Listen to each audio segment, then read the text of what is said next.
how do I go about loving my close family or friend who comes out of LGBTQ, but also be firm and grounded by our faith to reject their sinful beliefs and lifestyle? Are they a professing Christian or not a professing Christian? Because that has everything. That changes everything. If they are not a professing Christian, I wouldn't bother them. Like I wouldn't confront them. I'll tell you why. Because they need the gospel.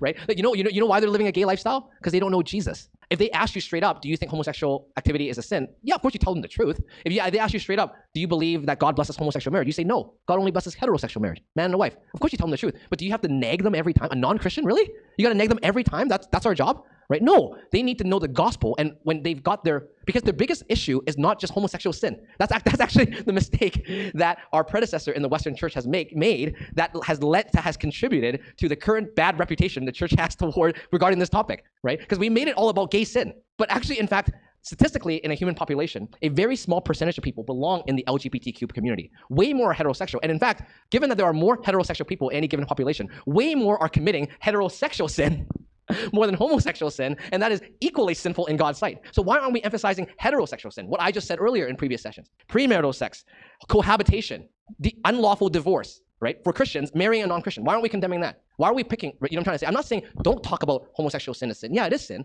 But I'm saying, why do we pick on it, right? When it comes to a non-Christian, honestly, I think many or not most already know the church's stance on it, right? If anything, if they ask you, you can talk about it, but you don't need to hound them on like, you're going to hell, right? Like, I mean, honestly, even if they weren't gay, they're going to hell without Jesus. You realize that, right? Like, heterosexual person that is materialistic without Jesus is already going to hell. So are you going to be like, you're too materialistic, sell your stuff? So are you going to do that? No, like, you're going to be normal and loving to a non-Christian and just be their friend.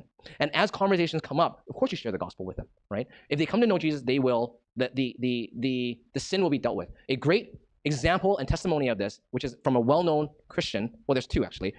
Christopher Ewan is one on the males, and then Rosaria Butterfield. Once their sin had been dealt with, the LGBTQ tendencies were dealt with, you see, right? Because their biggest problem was they were separated from God. You repent of sin, they will submit everything, including their sexuality, to Jesus. Now, if it's a Christian, then it becomes problematic. I think that most Christians, particularly from an Asian church setting, they already feel or know that it is wrong, and they feel enough shame towards it, provided that they're not walking. It says comes out, right? I don't know what comes out mean. Does comes out mean that they identify with it, or comes out means they're rejecting it? Like, you know what I mean? I don't know what that means. Because if they're living in it, then you should, if they're a professing Christian, you need to confront them and say lovingly, you say, hey, listen, this lifestyle is displeasing to God.